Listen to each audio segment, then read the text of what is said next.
दंडोत प्रणाम. माय बाप परमेश्वरानं गीतेमध्ये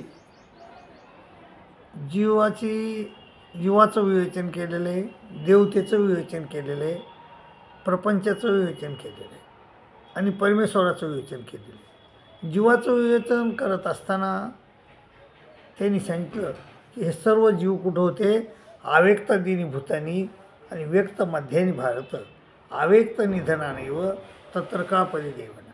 हे आवेक्त असतात, मध्यस्थितीत व्यक्त होतात आणि शेवटी ते आवेक्तातच लीन होतात. पण हा जो चक्र आहे हे सतत चालू राहते. परंतु याच्यातले काही जीव जे परमेश्वराचं ऐकतात, परमेश्वराचे ऐकतात आणि त्याप्रमाणे चालतात. परमेश्वराचं ऐकून म्हणजे जसं अर्जुन मानला की करिष्य वचनम तो, तर परमेश्वराचं जे वचन पालन करतात आणि ते फक्त ह्या गतागतम आणि कामामधून सुटून जातात. बाकी 99% जीव हे कशात म्हणजे ह्या संसाराच्या भानगडीत पडतात, ह्या चक्रव्यूहात पडतात.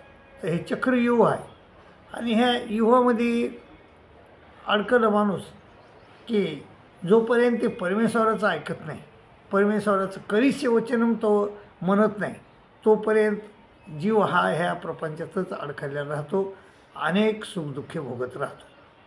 आणि हा जो जीव आहे तर हा जीव कसा आहे, ह्या जीवाबद्दल वर्णन केलेलं आहे. तर हा जीव आहे आच्छेदेव यमदाहेव यम क्लेदेव सोशेयवचे नित्य आहे, सर्वगता आहे, स्थाणू अचलो यम सनातन. आणि याला हा नित्य असल्यामुळं याला कोणी याला कोणी छेदू शकत नाही. नम छिंदंती शस्त्रांनी नैनम दहती पावका. आणि याला अग्नीनं कोणी जाळू शकत नाही. न चैनम क्लेदेन त्यापो न सोसयती मारुता. त्याला पाण्यानं भिजवलं तरी काही होत नाही आणि त्याला वारा देखील त्याला सुकवू शकत नाही, असा हा जीव आहे. नैनम. आणि हा कसा आहे, आच्छदेव यमदाहेव एम क्लेदेव सोशेयवचे नित्य आहे, सर्वगता आहे, सानू म्हणजे कोण्याही देहामध्ये तो आनंदानं राहू शकतो.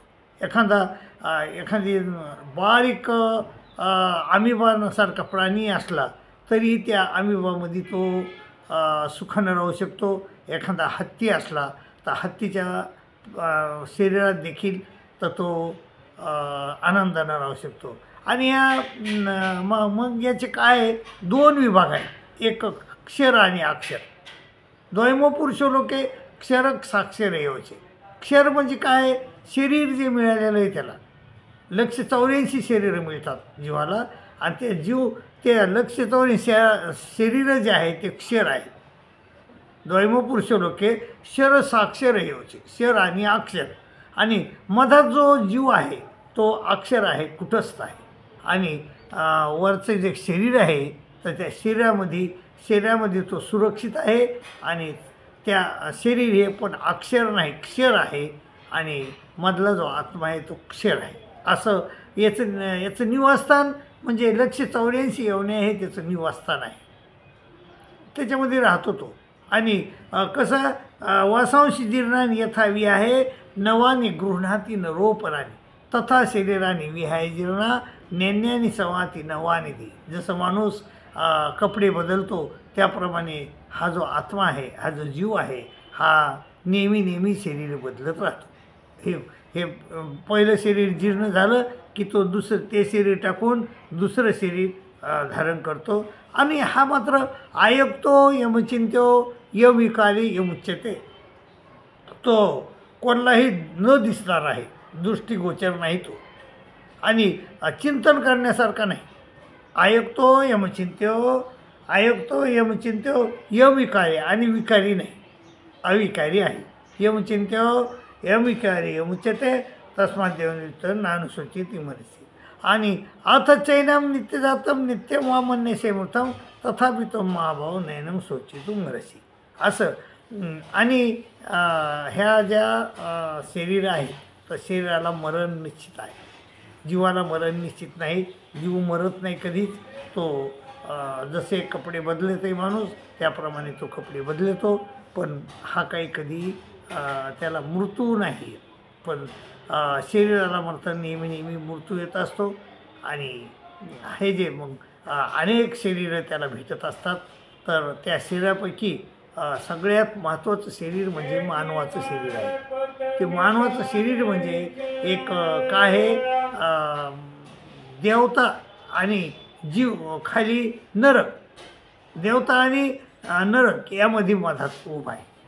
त्याला वर जाता येतं आहे आणि खाली बी जाता येतं. आणि ती एक शिडी आहे, त्या शिडीनं वर बी जाता येतं, त्या शिडीनं खाली बी जाता येतं. असा हा मानवदेह आहे.